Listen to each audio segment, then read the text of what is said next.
દોસ્તો, વિડીયોને અંત સુધી જરૂર જોજો. શક્ય હકીકત જાણીને તમે સોકી જશો. મારા બાપની મારી ઉપર ગંદી નજર હતી. હું ફરિયાદ કરતી તો મારી માં મને કહેતી કે તારો બાપ તો ગામના મંદિરનો પૂજારી છે. પણ એ જ દિવસે હું ઘરે એકલી હતી જ્યારે મારો બાપ મને રૂમની અંદર લઈ ગયો અને પછી તેને મારી સાથે કહેવાય છે કે જિંદગી એક રમત છે. રમવા વાળાને પણ નથી ખબર હોતી કે તે હાર છે કે જે છે. મારી સાથે પણ આવું જ થયું હતું. બધાને એમ હતું કે હું બહુ નસીબદાર છું. બધા મારાથી ઈર્ષા કરતા હતા. પણ મારી જિંદગીમાં શું ચાલતું હતું એ તો ખાલી મને જ ખબર હતી. એકવાર ઘરે હું એકલી હતી ત્યાં અચાનક દરવાજો ખખડવાનો અવાજ આવવા લાગ્યો. મને થયું કે મારી માં ઘરે નથી તો મારે દરવાજો કેમ ખોલવો હતો. જો હું દરવાજાની પાસે જઈને પૂછું કે કોણ છે તો મારે દરવાજો ન છૂટે ખોલવો પડે, કારણ કે મને ખબર હતી કે તે દરવાજા ઉપર મારો બાપ જશે. મારી માની ગેરહાજરીમાં હું મારા બાપને ઘરમાં મામા દેવા માંગતી ન હતી. મને લાગતો હતો કે હું એક જ દુનિયાની એવી છોકરી છું કે જેને પોતાના બાપથી ડર લાગતો હોય, પણ હું એના જ ઘરમાં રહેતી હતી એટલે હું એને બહાર પણ નહોતી કાઢી શકતી. છતાં દરવાજો ખખડવાનું નિયમ છે ચાલુ હતું. પછી મેં ભગવાનનું નામ લઈને દરવાજો ખોલ્યો તો તે મારો બાપ જ હતો. તે મને કહેવા લાગ્યો કે દરવાજો ખોલવામાં માટે બધી વાર કેમ લગાડી, પણ હું કાંઈ ન બોલી અને તેની પાછળ પાછળ ઘરની અંદર આવી ગઈ. મને થયું કે તે મારી માં વિશે મને ના પૂછે તો સારું. ત્યાં તેને મને એ જે કીધું કે જેનો મને ડર હતો તે મને કહેવા લાગ્યો કે તારી માં ક્યાં છે, તેને કે મને ખાવાનું આપે. પણ હું કાંઈ બોલ્યા વગર જ સીધી રસોડામાં જતી રહી અને ખાવાનું લઈને તેને આપી દીધું. તો તેને મને કીધું કે તું કેમ ખાવાનું લઈને આવી, તારી છે. પણ હું કાંઈ બોલ્યા વગર સીધી મારા રૂમમાં જતી રહી અને મેઘ દરવાજો અંદરથી બંધ કરી દીધો. મને બહુ ડર લાગી રહ્યો હતો કે તે જલ્દી ખાઈને સૂઈ જાય તો સારું. પણ થોડી વાર થઈ તો મારા રૂમનો દરવાજો ખખડવા લાગ્યો તો મારા પર નીચેથી જમીન સરખી ગઈ. તેના પછી મને કંઈ વાંચન રહ્યું. મારી માં વધારે ભણેલી ન હતી પણ તે ધર્મમાં બહુ માનતી હતી.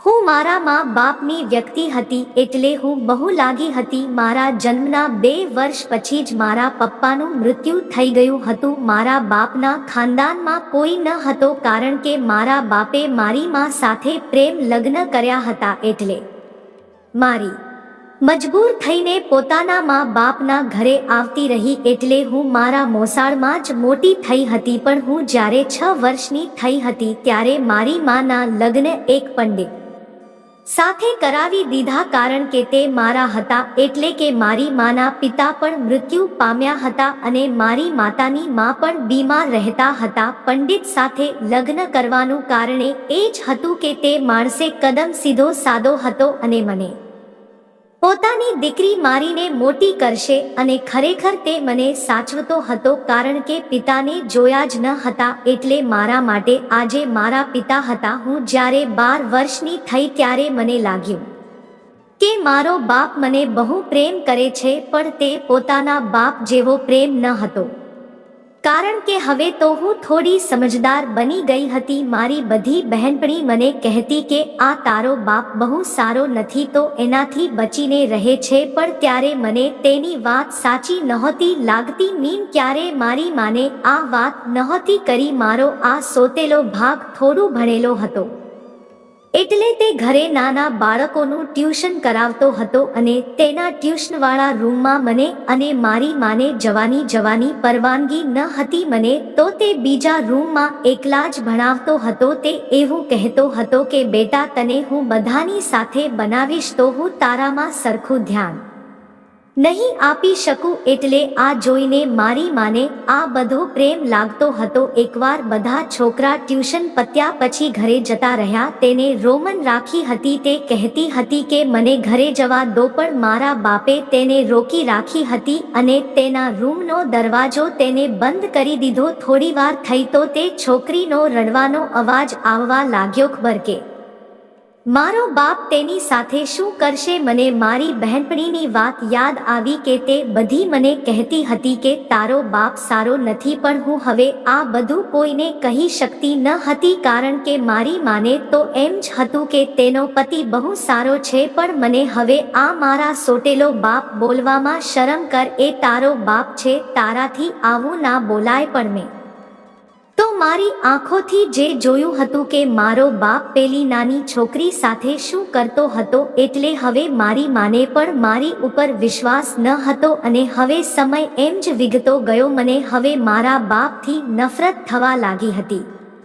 અત્યારે હું 12 વર્ષની થઈ ગઈ હતી. મારો બાંધો પણ મારી ઉંમર કરતાં વધારે લાગતો હતો, એટલે હું થોડી ઉંમરમાં મોટી લાગતી હતી. એટલે મારી માં મને ચુંબન શાળાએ મોકલવાનું શરૂ કર્યું. મારું શરીર જોઈને મારો બાપ પણ મને ગંદી નજરથી જોતો હતો, પણ આ બધી વસ્તુ મારી માને દેખાતી ન હતી. તેનાથી બચીને રહેવા માટે મારે ઘરે પણ માટે છું ઓઢીને રહેવું પડતું હતું. મારી માં તો હંમેશા એવી કોશિશ કરતી કે હું મારા બાપ સાથે સરખી રીતે વાત કરું, પણ તેની હકીકત અને તેના કાન તો મને જ ખબર હતી. પણ થોડા દિવસ પછી મને મારી માંગે મારા બાપ વિશે કહેવાનું જ બંધ કરી દીધું. મને લાગ્યું કે મારી માને પણ હવે ખબર પડી ગઈ હશે કે મારો બાપ કેવો છે. આખા ગામને તો એમ જ હતું કે મારો પંડિત બાપ બહુ સારો છે, પણ મારા ઘરમાં હવે એક દીકરી જ પોતાના બાપ પાસે સુરક્ષિત ન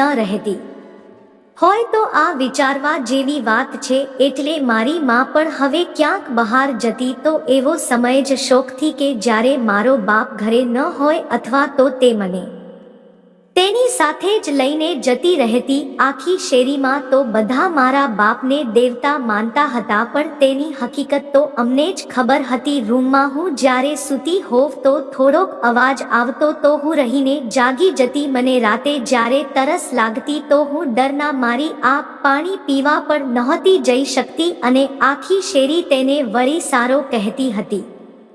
આમાં કેમ તેને સારો કહેવો મને સમજાતું ન હતું કે હું કામ આવી ગઈ, મતલબ તેને પણ તેના ફેસલા ઉપર હવે પસ્તાવો થતો હતો. પણ તે હવે ક્યાં જતી? તેને હવે ગમે તેમાં બધું સહન તો કરવું જ પડે તેમ હતું. પણ એકવાર થઈ ગઈ હતી અમારી શેરીની લેખ મહિલા કરવા આવી કે આજથી હવે હું મારી દીકરીને તારા ઘરે ટ્યુશન કરવા નહીં મોકલો, તેની સાથે તારો પતિ બહુ ખરાબ વર્તન કરે છે. છતાં મારી માટે એને સમજાવતી હતી કે તમારી દીકરીને કાંઈ ભૂલ થઈ હશે, તે ક્યારે આવું ન કરી શકે. હવે તે રાતો અમારા માટે બહુ દયાનક હતી. આખી શેરી અમારી ઉપર તૂટી પડી હતી. પછી જ્યારે મારી આ વાત મારા બાપને કીધું તો મારા બાપને પોતાની ભૂલ સ્વીકારવાની તો વાત દૂર રહી, પણ તેને મારી માને સીધો 1 લાખો મારી દીધો હતી. પણ આ મારી મજબૂરી હતી, એ હું તેની સામે નહોતી જઈ શકતી. હવે એક સ્ત્રીની પાસે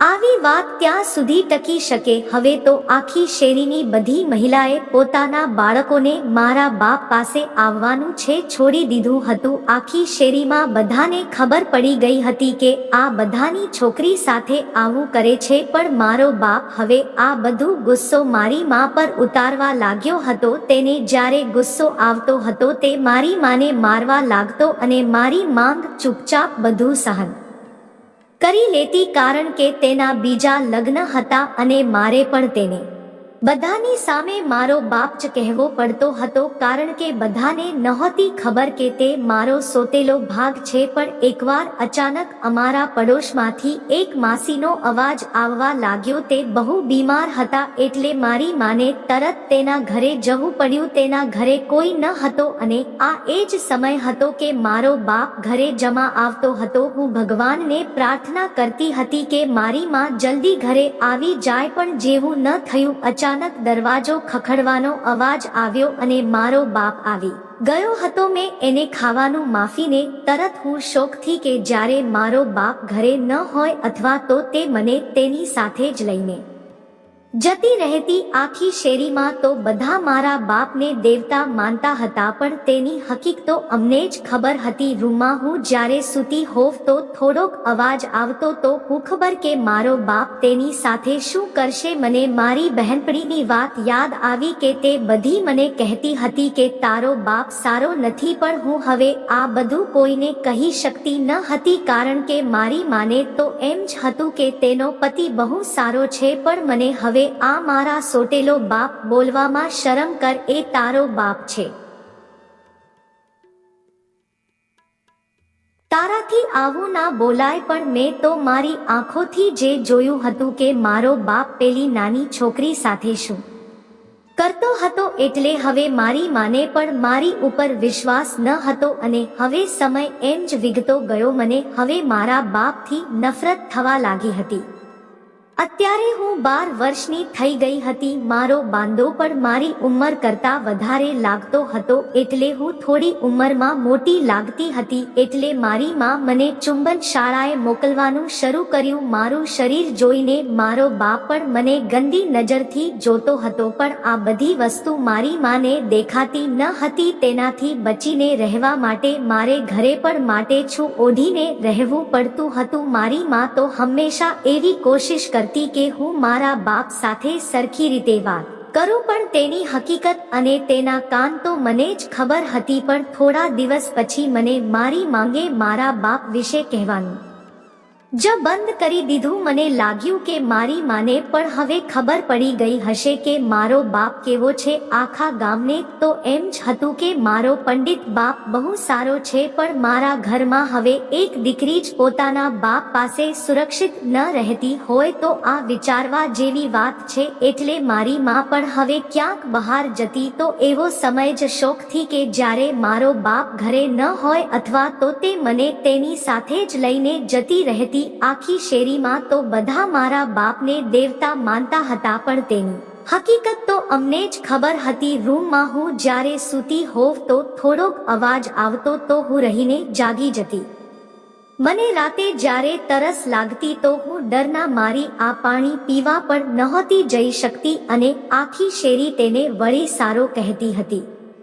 આમાં કેમ તેને સારો કહેવો મને સમજાતું ન હતું કે હું કામ આવી ગઈ. મતલબ તેને પણ તેના ફેસલા ઉપર હવે પસ્તાવો થતો હતો, પણ તે હવે ક્યાં જતી. તેને હવે ગમે તેમાં બધું સહન તો કરવું જ પડે તેમ હતું. પણ એકવાર થઈ ગઈ હતી. અમારી શેરીની લેખ મહિલા કરવા આવી કે આજથી હવે હું મારી દીકરીને તારા ઘરે ટ્યુશન કરવા નહીં મોકલો, તેની સાથે તારો પતિ બહુ ખરાબ વર્તન કરે છે. છતાં મારી માટે એને સમજાવતી હતી કે તમારી દીકરીને કાંઈ ભૂલ થઈ હશે, તે ક્યારે આવું ન કરી શકે. હવે તે રાતો અમારા માટે બહુ દયાનક હતી. આખી શેરી અમારી ઉપર તૂટી પડી હતી. પછી જ્યારે મારી આ વાત મારા બાપને કીધું તો મારા બાપને પોતાની ભૂલ સ્વીકારવાની તો વાત દૂર રહી, પણ તેને મારી માને સીધો 1 લાખો મારી દીધો હતી. પણ આ મારી મજબૂરી હતી, એ હું તેની સામે નહોતી જઈ શકતી. હવે એક સ્ત્રીની પાસે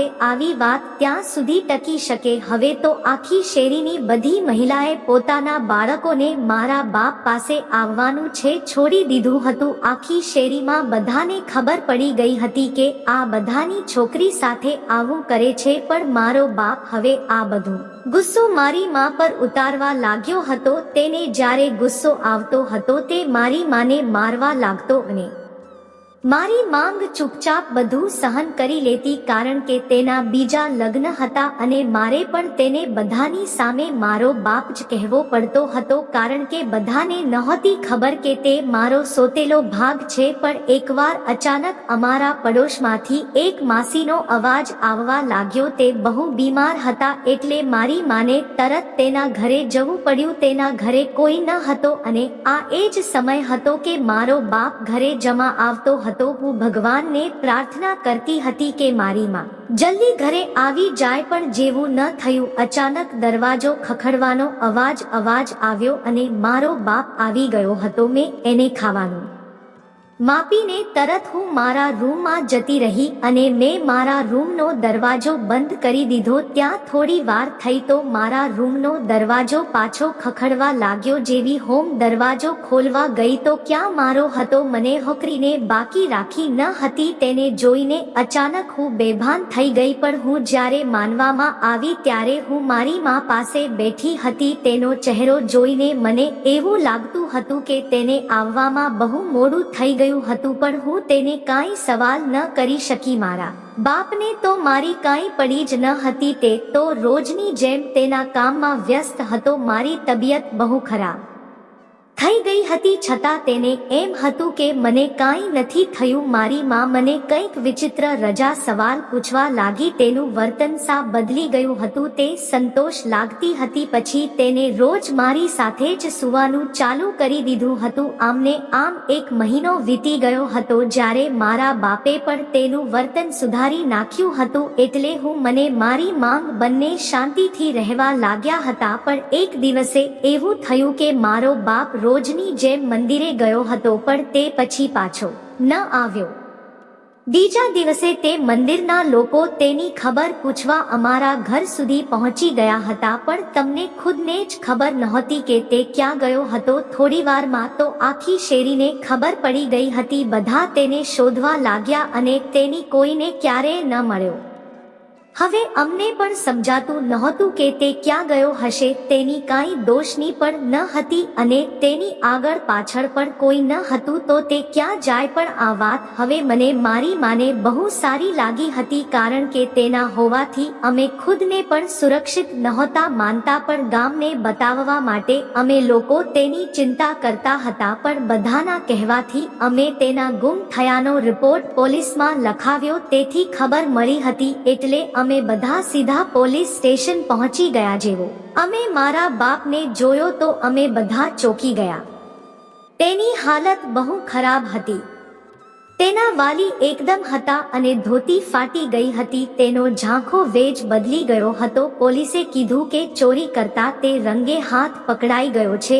આ સાંભળીને શેરીના બધા લોકો ચોંકી ગયા. આ તો પૂજારી હતો અને આવા ધંધા કરવા લાગ્યો. પણ કોઈને પોલીસની વાત પર વિશ્વાસ નહોતો આવતો. તો પોલીસે તેની પાસેથી બધું કબૂલ કરાવ્યું અને તે બધા જવાબ દેતો હતો. લોકોને તેને કીધું કે તમે પૂજારી નથી રહ્યા. તો તેને કીધું કે હું તો પૂજારી જશો. પણ પછી તેને જે કીધું તે સાંભળીને બધાના રૂવાડા ઊભા થઈ ગયા. તેને કીધું કે હું કોઈ પૂજારી ગુજારી નથી પણ હું તો એક વેશ યાનો છોકરો છું. તે પણ મને હજી સુધી નથી. મારો જેમ થયો હતો ત્યાં બધી છોકરીની થતી હતી પણ પછી મને ત્યાંથી કાઢી નાખ્યો હતો. એટલે પછી મારી સામંત ફેર થવાથી મેં ચોરી કરવાનું ચાલુ કર્યું હતું. પછી અમે આખો ગ્રુપ બનાવ્યું હતું પણ અમે બધા એક દિવસ પકડાઈ ગયા અને આજેથી બચવા માટે હું ધર્મની ચોપડી વાંચવા લાગ્યો હતો જેથી કરીને હું પંડિત બની શકું. આ રીતે